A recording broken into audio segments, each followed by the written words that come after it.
Ernakulam Piramadam saint John's Bethlehem orthodox പള്ളിയിൽ സംഘർഷം. ആരാധനയ്ക്കെത്തിയ orthodox വൈദികനെ കയ്യേറ്റം ചെയ്തതാണ് സംഘർഷത്തിൽ കലാശിച്ചത്. സ്ഥലത്ത് വൻ പോലീസ് സന്നാഹമാണുള്ളത്. വിവരങ്ങളുമായി അമൽനാഥ് പാടിച്ചാലാണ് ചേരുന്നത്. അമല്, ഈ വൈദികനെ കയ്യേറ്റം ചെയ്യാനുണ്ടായ കാരണം എന്താണ്?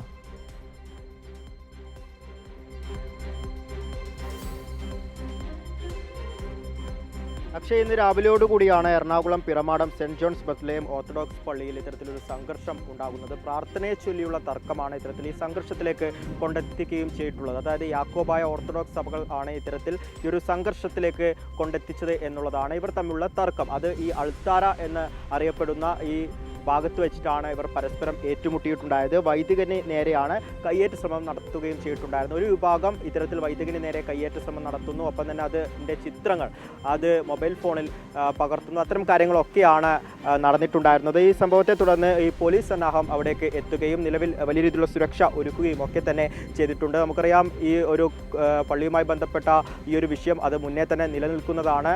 ഈ ഒരു കോടതി വിധി അത് മൂവാറ്റുപുഴ സബ് കോടതിയും ഒപ്പം തന്നെ സുപ്രീം കോടതി വിധിയും അത് ഓർത്തഡോക്സ് സഭയ്ക്ക് അനുകൂലമാണ്. അതായത് കോടതി പറയുന്നത് 1934 മലങ്കര സഭ ഭരണഘടന പ്രകാരമുള്ള നടപടികൾ മുന്നോട്ട് പോകണം, അത് ഓർത്തഡോക്സ് സഭയ്ക്ക് അനുകൂലമാണ് എന്നുള്ളതാണ്. ഈ ഒരു സാഹചര്യത്തിലാണ് ഓർത്തഡോക്സ് സഭയുടെ ഭാഗമായുള്ള വൈദികൻ ഈ ഒരു പള്ളിയിലേക്ക് എത്തുകയും ഇത്തരത്തിൽ ഈ പ്രാർത്ഥനയുടെ കാര്യങ്ങളുമായി മുന്നോട്ട് പോവുകയും ഒക്കെ തന്നെ ചെയ്തിട്ടുണ്ടായിരുന്നത്. എന്നാൽ ഇതിനെ മറ്റൊരു വിഭാഗം യാക്കോബ സഭയുടെ ഭാഗമായുള്ളവർ അതിനെ എതിർക്കുന്നു. ഇത്തരത്തിൽ അവർ മറ്റൊരു സംഘർഷത്തിലേക്ക് പോകുന്ന ഒരു സാഹചര്യമായിരുന്നു. മുന്നേ തന്നെ പല വിഷയങ്ങൾ സമാനമായ സാഹചര്യം ിട്ടുണ്ട്. ഇത്തരത്തിൽ ഈ ഒരു ശവസംസ്കാരവുമായി ബന്ധപ്പെട്ടും ഇത്തരത്തിൽ ഇരു വിഭാഗങ്ങളും പലപ്പോഴായി പോരടിച്ച സാഹചര്യമുണ്ടായിരുന്നു. സമാനമായൊരു സാഹചര്യമാണ് ഇന്ന് രാവിലെയോടുകൂടി എറണാകുളത്ത് ഈ പള്ളിയിൽ ഉണ്ടായിരുന്നത്. പ്രാർത്ഥനയെ ചൊല്ലി ഇരു വിഭാഗങ്ങളും തമ്മിലുള്ള തർക്കമാണ് ഇത്തരത്തിലൊരു സംഘർഷത്തിലേക്ക് ചെയ്തത്. നിലവിൽ ഇപ്പോൾ അവിടെ പ്രശ്നങ്ങളൊക്കെ തന്നെ നിലവിൽ പരിഹരിച്ചിട്ടുണ്ട്. കർശനമായ രീതിയിൽ പോലീസ് സുരക്ഷ അവിടെ ഏർപ്പെടുത്തിയിട്ടുമുണ്ട്. അക്ഷയ്, ശരി, അമൽനാഥ് പാടിച്ചാലാണ് വിവരങ്ങൾ നൽകിയത്.